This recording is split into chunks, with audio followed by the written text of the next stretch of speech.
Welcome to the Million Dollar Equation Podcast, a podcast about the easiest, fastest way to build $1 million business based on the best-selling book, The Million Dollar Equation.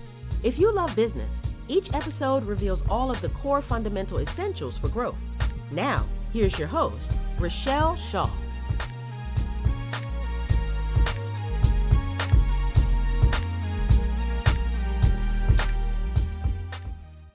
Hello and welcome to this wonderful recording. My name is Richard Matthews, and today I've got one of my greatest friends in the world here, Richelle Shaw.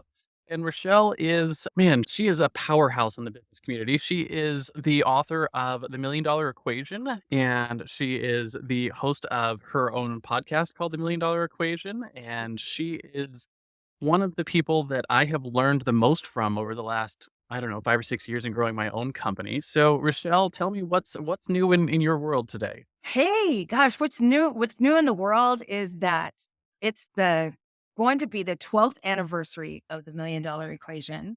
And so we've got a new rewrite coming out of all the things that have changed, right? In 12 years of implementing it and the roller coasters, the quasi recession that we supposedly have. And, so that you can basically make money in any economy. So we are going to relaunch the book 2024, probably somewhere around September, right? So in the next 12 months. But the fun thing is just talking about all the things that have changed and all of the good, yummy stuff that has happened since. Yeah, absolutely. I know my company, Push Button Podcasts, we've ran your Million Dollar Equation podcast for quite a while, and I get a lot of compliments from my team. They tell me clearly your show is their favorite one, right? And the reason is because they learned so much from it. And I learned a lot from it and from you and from reading your book. I use, when I talk to our own coaching clients, I use you as an example a lot of times talking about your book and your methodology and how you teach businesses. And I can't say for 100% certainty that the reason my camera seems to have died, but I can't say for 100% reason for certainty why my company has grown as much as it has, but we're 10x the size we were several years ago, 10x. And a lot of that we can put all the way back towards the stuff that I have learned either from your book or from your podcast, which is fascinating. Oh, that's so fun. But, part of it is truly simple strategy, right? And simple systems that work. And then you don't even have to touch it. After that, you allow the systems to work together. So what happens is most of the time when I look at any business or when I'm called in to consult with any business, right? I can pinpoint exactly what the problem is and what system isn't working so that now the CEO can focus on that particular system and really build it correctly. So sometimes it's what Jim Rohn says, little hinges swing big doors, right? And that's exactly what it is. It's a small little hinge that we just have to adjust so that now you can go in the better direction. I don't even want to say right direction. Sometimes it's just the better direction to get there faster, because who wants to grow a business slowly? I don't know. I don't know anybody who does. Yeah, so you were saying you really help your CEOs change what it is that they focus on and what they're looking to build. And one of the things that I've noticed is the shift that I've had to make to go from, and I don't know exactly what your terms are for these, but going from a baby business to like a child business to a teenage business. I feel like we're an adolescent business now. What I've had to focus on as a CEO has changed a lot. Where at the very beginning it was just like, what's our product and what's our message to the market, and like, can we actually sell something? And now we're focusing on like bigger problems, I guess, or bigger issues, things like company culture and things like the systems and processes that run that culture and the lead generation aspects of the business. How do we scale? Like, they're bigger questions that have bigger impacts and make more money for the company, right? And it feels like I'm moving into more of a CEO role and less of a do work role. Sure. Well, I think, most people when they get started, which is why you don't know how to make sales, you really stay in that infancy. I don't care if you've been doing this 30 years, you're still a baby business, if I use your terms, right? Because the real work comes after you've made sales. That's when the real work comes. The work that we have to put together is, okay, now that you've got a customer and you've made some sales, how do we sustain this thing? How do we keep it going? How do we make sure that 3 years from now, your business is still open and available? How do we make sure 10 years from now, 20 years from now, 30 years from now, right? How do we become Sears? And then how do we not become Sears in the end, right? Yeah. So it's, what do we need to put in place? And so often, so many founders stay in that, okay, how do I get a customer, right? And they stay right there. They stay in the business too long. They stay working in the business too long, whether it be producing the product, providing the service, whatever it is. And they never really become a business. They just have a good job, Yeah. a really good job, a That, high paying job, right? But a business isn't a business until you can go on vacation and see that deposit happen. Right? yeah, When that's, money is still coming in and you are doing nothing. That is when you know that you have a business. And so part of your job now as CEO in your teenage years is to become more responsible. Same thing that I say to my kid. I'm not going to wake you up anymore. It's your responsibility to set your alarm and to get up. I'm not going to lay out your clothes anymore. I'm not going to pack your lunch anymore. If you want to eat, you need to pack your lunch. yeah. If you don't want to eat, you don't. And so that's what's actually happening in the business, is that you have to just become way more responsible. Not that you weren't before, but before we didn't really care, right? We needed to make some money so we could pay our bills. Now it's okay. Those are paid. Now let's go into the next level. It's interesting. One of the things that I noticed a shift as we started going from, it was just me as a solopreneur early on, to hiring our first couple of employees. Now we have a team of like 13 people now.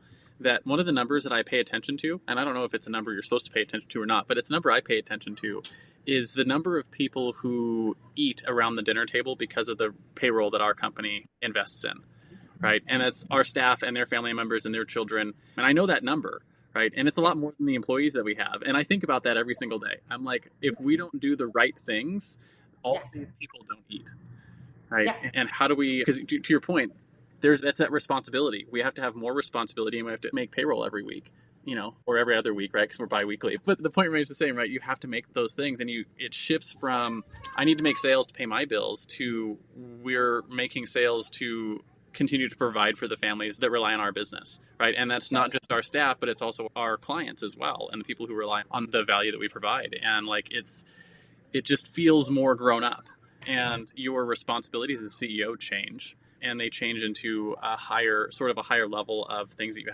have to think about, which is, they seem boring on the surface, but like standard operating procedures and hiring and culture development and, all the processes that allow you to do what you need to do. And to your point, you talked about going on vacation. The vacation test is a lot more, I have a more morbid test. I call it the bus test. Like, if I get hit by a bus tomorrow, can the company survive without me?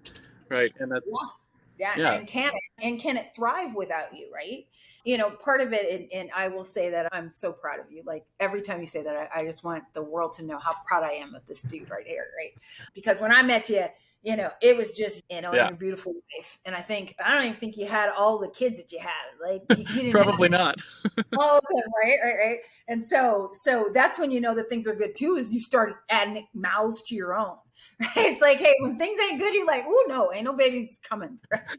When things are great, you start adding to that. But so I'm super proud of you. But you truly have, like, I think your business has turned the corner, even from teenage to now. You are definitely young adult with the first house, right? Yeah. You're not even teenage anymore, because, I used to tell, when my mother would be like, why are you so stressed? Right. When I owned the telephone company, I had 52 employees. And I said, really? And she's like, yes, like, this doesn't make any sense.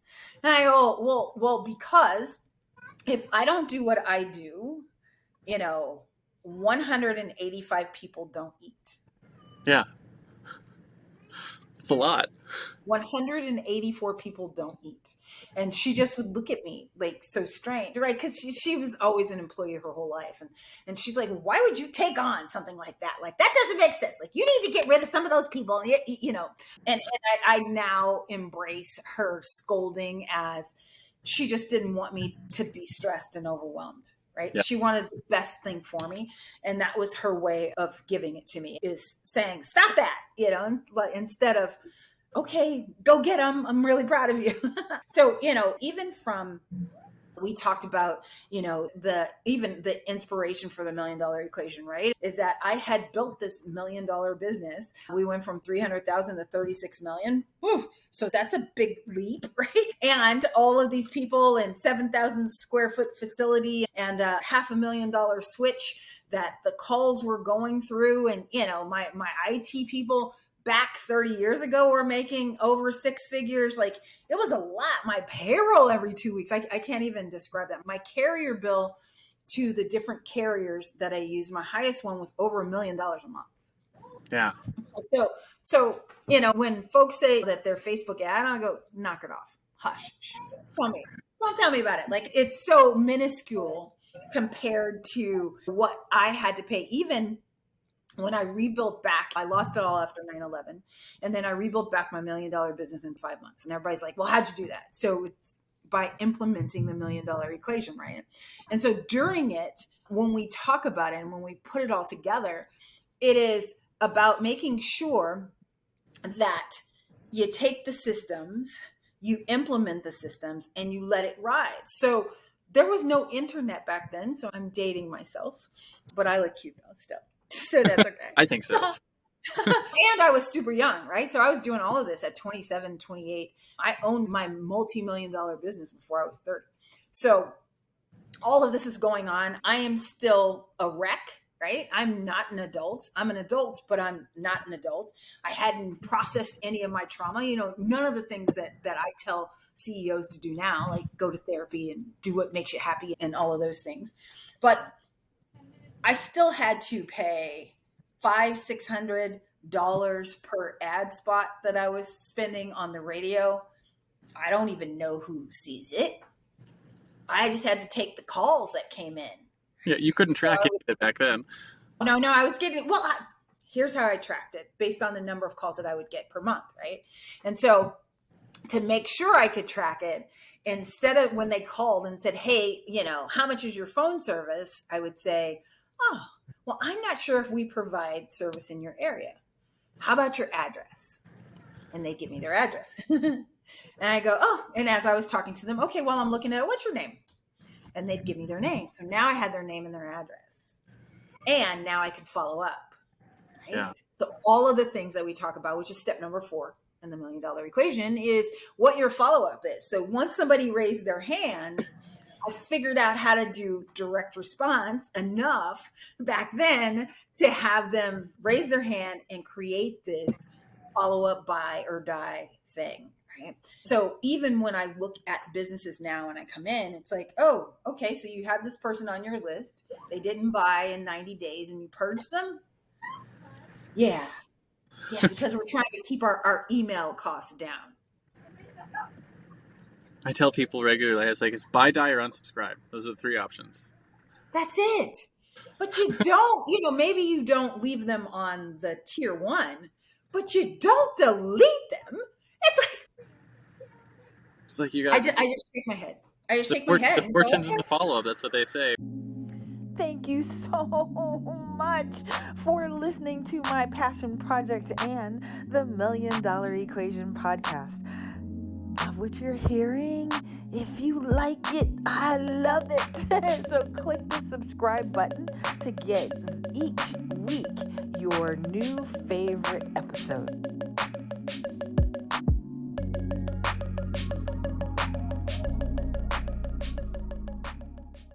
The thing that sticks out hearing you talk about that is that you're like, it's a formula, right? It's the $1 million equation. We do these things in this order, in this way, and it doesn't matter if it was 20 years ago or 10 years ago or today. It doesn't matter if the economy is going up. It doesn't matter if the economy is going down. You do these things in this order, and you just take action on them over and over and over again, right? And at the highest level possible. because that's how you Yes. build a business. Yes. And it gets really boring really fast, right? Yeah. But that's okay, because then you just keep at it. And that's how you're able to scale also. You cannot scale if you don't have the systems in place. There's no way to scale, right? And so I tell people all the time, you can hustle your way to six figures. Yeah, you can do it. Things can be a roller coaster. You cannot hustle your way to seven. Absolutely. I had someone the other day, they were asking me, they were like, you've ever heard that phrase, if you want to go fast, go alone, but if you want to go far, go with a team. And I remember hearing that and going, that's retarded. Because if you want to go fast, go with a team. If you want to go far, go with a team. Because I look at the amount of output that my team does on a daily basis, and it is so far and above beyond what I could do on my own that it's not even funny. Like, it's not even a contest. No. And it's like, No. it doesn't matter. I could not go as fast by myself. I could not. No. And No. I couldn't go as far by myself. There's just, so to your point, that I can't hustle my way to $1 million business, because I reached my cap right around six figures of, Yeah. like, I just couldn't hustle anymore. More hustle No. wasn't going to let me do more things. No. You can't hustle yourself into $1 million business unless you have, I don't know, super high ticket product. You only have to do one or two a year kind of thing. Right. Unless you're selling a product for $1 million, right? Yeah. But boy, then you only get one customer, and now you've got the worst thing ever, is that you can have $1 million business one day, and the next day it's cannot have $1 million business, right? So even, so for years after I wrote the $1 million equation, my first client was a doctor, right? It's like, what? He was an OBGYN, and, nobody wakes up in the morning and says, I can't wait to have a pap smear. Nobody. Absolutely nobody. I know, so I've it's never like, woken up and thought that, so. Yeah, right. Okay, so no woman wakes up and says that, right? So, we took him from 384,000 to 1.2 million in 9 months. Right? Nice. Everything's all great. So then all of a sudden all these doctors came and they started buying my book, but they couldn't make the connection of how does it work in it. So I wrote the $1 million equation for doctors, and I just built a whole agency based on that, right? Charged them $100,000 a year. I had 10 doctors, had $1 million business again, right? Very quickly. Pricing is important. Your profit margin is important. It's making sure that your staffing is important. Their capacity and managing their capacity is important. Like looking at so many other things to see where we can leverage. And so I always call myself like that lever, right? You don't think it's important until it's moving things, right? Until you can just kind of, and you see it all going up and you go, oh, okay. It's kind of like when you're changing a tire and you put the jack underneath, on that little piece that connects the pole with the other thingy. I can't even tell you what that is, but I know how it works, right? And so I give you those little things so that you can have a softball and knock it out of the park every single day. And then what to look for when you're managing it, right? It's like, okay, what should I be? Richelle, where's my green, yellow, red, right? Okay, yeah. This number is always green until it turns to this. Then it's yellow. Now we need to come out of the helicopter and come down and fix this piece before it goes to red, because red is going to be really bad. So we help you put all of that together too. It's just super fun, for me, because I've just been doing it so long. But so it is tell me what your ideal client looks like today. Someone who's listening to this and going, am I a good fit to talk to Richelle or maybe pick up her book or go through her program? What makes someone, be able to self-select and be like, yeah, I need to reach out to Richelle because my business is ready to take to that next level? Oh, fun. So someone who's already hired their first employee, right? Like if you can have some virtuals, you definitely need to be at 6. I would prefer you be at around 200,000 before, so that we can do some things with the biz. That means that, have solidified your processes, and then it's easy. We just take it step by step, right? I would love for you to already be marketing, not just all based on referral, or at least have a marketing plan. Like, that at any point in time, we can turn on the marketing and get more customers. Because, why are we here? To serve more people, right? Yeah. If you don't have that, though, I've got 1 million of them.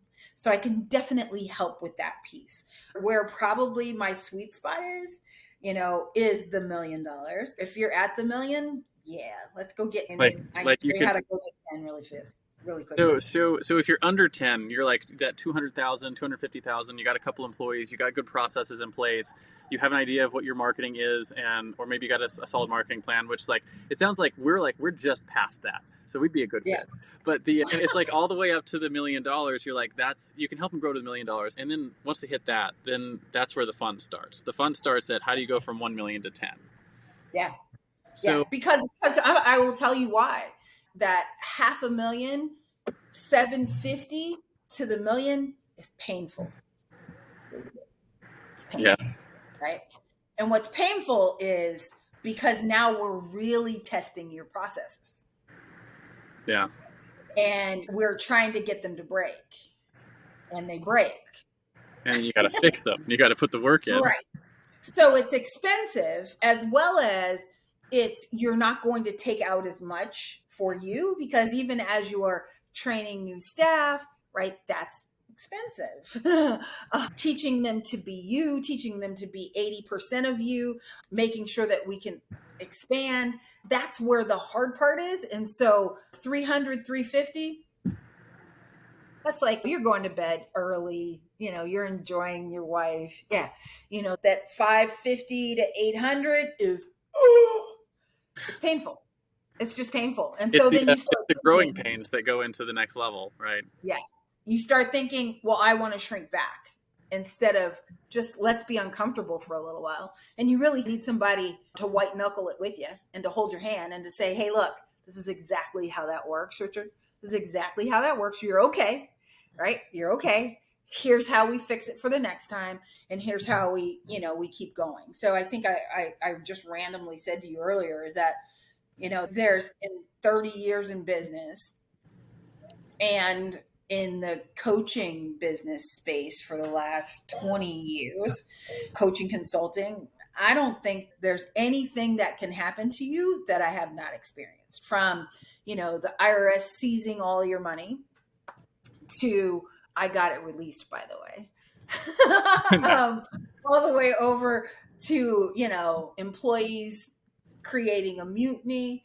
I always tell the story of the employees, they called the police on me from, I was parked in the handicap because I had gotten a new car and it was beautiful.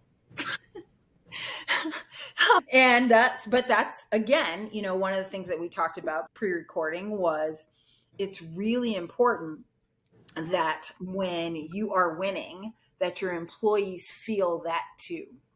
That And they so that it's participate in winning. absolutely, it's not just, okay, now I get to win and now I'm going to hoard everything. And that's what it appeared, even though that's not what I had in mind. And so once they called the police and they tried to tow my car, and my receptionist is like, wait, what? And they're like, yeah, the call came from this office right here. It's like, so I cried in the corner, and then I realized that I wasn't having staff meetings as often as I used to. And I wasn't sharing the vision as often as I used to. I wasn't making sure that we got rid of cancers, right? Because 52, you're going to have some cancers, some people that infiltrate your system, and the onboarding wasn't correct. And some of the things, so I knew that I had to make some severe cuts. But I think what had happened was, once you are winning and really winning big, especially, at 3 million a month, is I wanted to just hold on to it and not let it go, because it was painful to get there. And instead of just, going to therapy, which I've fixed that now, and not taking it out on my staff, and everybody be together and we can grow together. So I love that too. And it's like one of the things that I've been thinking about in my company is, we follow, from a financial standpoint, we've been following Mike Michalowicz's Profit First stuff. And one of the things that I always loved about that was your payroll account, like it's a percentage thing. And, we were talking about before we started recording, the percentage doesn't change, or I mean, it does a little bit as you get bigger, but you start to realize these economies of scale. And so your payroll costs becomes a smaller percentage, which means now you continue to put that same percentage in there as you get bigger. So you have more money in that payroll account. and you can use that excess in the payroll account for the purpose of rewarding your team for the growth that you guys are having. And so like you can build that into your company if you think about it ahead of time, so you don't run into those problems, right? So you can let your team participate in the wins that you guys are creating together. Yes. So here's having that transparency. Yeah. I think, and letting everybody know instead of keeping that in, right? Because entrepreneurship is a very lonely place. So how much do I share with my employees? How much, when you're losing, you don't want to lose the employees. Yeah. And when you're winning, gee willikers, I just got to where I'm winning. I don't want to have to share that much either. So there's a real fine line, and you guys are doing a great job of it. So here's my last sort of question for you, Richelle. We know who the right people are. What should they do if they've listened to this recording here and they're like, you know what, I'm in that spot. I want to grow my company, and they want to either talk to you or they want to get your book. What should they do next? Sure.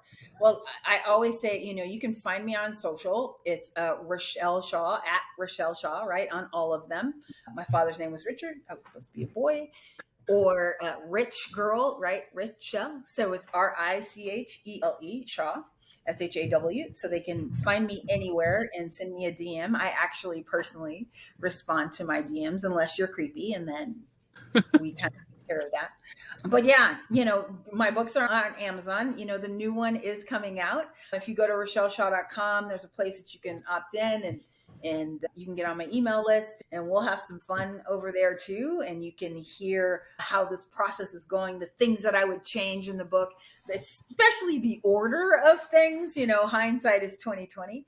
And yeah, I would love to talk to you about your business, because as you can see, I get kind of geeked out about it. Yeah, absolutely. And I said, I can tell you from experience, just from consuming her content, we have helped grow our company, and we are on that track to $1 million. So, and the passion and the energy and the experience that you just bring to the table is phenomenal. And so if you're in that space where you're like, I want to get my business to the next level, take the time, reach out to Richelle. You will not regret it.